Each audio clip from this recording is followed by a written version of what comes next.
कि अब बताइए ना, इतना लोग घेरे हुए रहते हैं जिसमें कखानियों अगर हम इंटरव्यू देंगे ना तो हमको कखानियों चुप नहीं रहने का मौका मिलेगा। कखानियों ने वो तो जरा सा सोए हैं तो थोड़ा हम बोलने का हिम्मत आया है, तो हिम्मत तक नहीं था। कल रात को सवेरे ही सो गए क्योंकि थके हुए न रहते हैं। अब देखिए भाई साहब, हमको जो है अभी बहुत दिक्कत हो रहा है, दिक्कत से गुजरना पड़ रहा है। एक तो टेंशन है कि एडमिशन होगा नहीं होगा।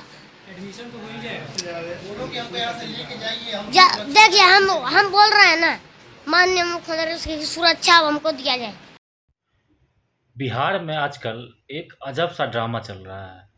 ड्रामा ये है कि एक बच्चा है सोनू, और उस बच्चे ने हिम्मत करके मुख्यमंत्री के समक्ष जो अपनी पीड़ा थी उस पीड़ा को रखा।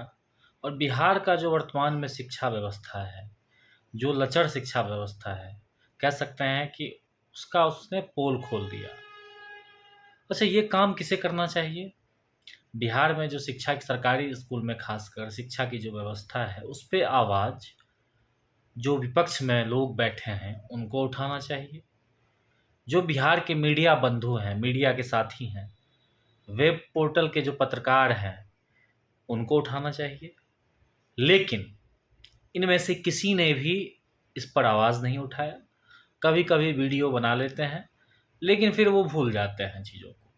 लेकिन इस बच्चे ने आवाज़ उठाया, और जब इस बच्चे को मैंने देखा तो मुझे लगा कि अब कहीं न कहीं इस बच्चे के माध्यम से ही, इस बच्चे का सहारा लेकर विपक्ष, बिहार के सभी मीडिया शिक्षा व्यवस्था को मुद्दा बनाएगी और इस पे आवाज़ उठाएगी।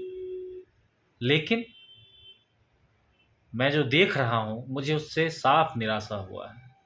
हजारों की संख्या में पत्रकार उस बच्चे के घर पे पहुंच गए हैं और उस बच्चे से अनाप शनाप उलूल जुलूल सवाल करते रहते हैं, उलूल जुलूल हरकत हरकत करवाते रहते हैं ताकि उनका व्यू बढ़ सके, और बढ़ भी रहा है। इसी तरह से एक अयांश का मामला भी आया था।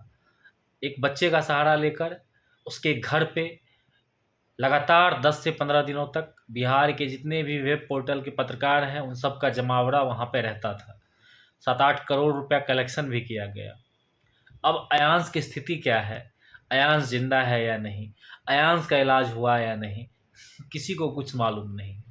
तो यही हाल कहीं इस बच्चे का ना हो जाए कि भैया इस बच्चे के नाम पे आप अपना व्यू बढ़ा रहे हो, उलूल जुलूल सवाल पूछकर मुद्दों से आप ध्यान भटका रहे हो। अब शिक्षा का मुद्दा रह ही नहीं गया है, बच्चे से उलूल जुलूल सवाल पूछा जा रहा है कि तुम सरकारी अफसर बनोगे तो क्या कर लोगे, तुम बनोगे तो क्या कर लोगे, ये कर लोगे वो कर लोगे। बच्चा है, बच्चा है, अब उसको जो मन में आ रहा है। कटपिंगल हमरा सबके उमर मैथिली में एहन बच्चा कहल जे कटपिंगल बच्चा, तो या बपजेठ बच्चा।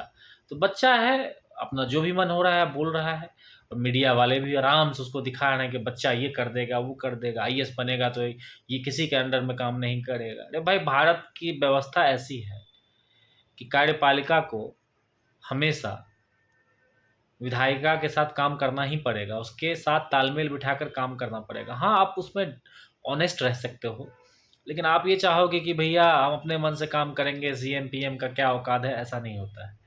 और ऐसी व्यवस्था भी नहीं बनाई गई है। तो जो मुद्दा था कि भैया आप जाइए सरकारी स्कूल में, जाइए सरकारी स्कूल के शिक्षकों को दिखाइए कि उनका नॉलेज कैसा है, सरकारी स्कूल की जो व्यवस्था है उसको दिखाइए। और ये सब दिखाने की जगह आप जो है कहाँ उस बच्चे के ऊपर पूरा आपने फोकस कर दिया। और जो लोग देख रहे हैं, कोई ये कह रहा है हम यहाँ एडमिशन करवा देंगे, हम वहाँ एडमिशन करवा देंगे। अरे भैया, बिहार में सोनू जैसे लाखों नहीं करोड़ों बच्चे हैं जिनको सही से शिक्षा नहीं मिल पा रहा है। तो भैया उनके लिए भी कुछ करना है ना हम लोगों को। एक सोनू पढ़ ही लेगा तो क्या हो जाएगा? कुछ फ़ायदा होने वाला है क्या बिहार का? कितने सोनू, 1-2 सोनू के पढ़ने से कुछ फ़ायदा नहीं होने वाला है। एट लार्ज देखिए कि हज़ारों नहीं करोड़ों बच्चों का भविष्य अंधकार में है। वो सरकारी स्कूल में पढ़ने के लिए मजबूर थे, मजबूर हैं और मजबूर रहेंगे। तो हाँ, ये एक अपॉर्च्युनिटी था जिसे हमें लगता है कि लोगों ने खो दिया है। और हम लोगों को भी समझना चाहिए कि भई शिक्षा के और स्वास्थ्य के मुद्दे पे हमें, चाहे कोई भी सरकार हो, आप किसी भी पार्टी के समर्थक हो, शिक्षा और स्वास्थ्य के मुद्दे पे आपको आवाज़ उठाना ही होगा। सरकार से सवाल पूछना ही होगा, तभी शिक्षा और स्वास्थ्य में जो व्यवस्था वर्तमान में बिहार में है उसमें आमूलचूल परिवर्तन आएगा। जय मिथिला। बच्चे को बकस दीजिए, यही अनुरोध है।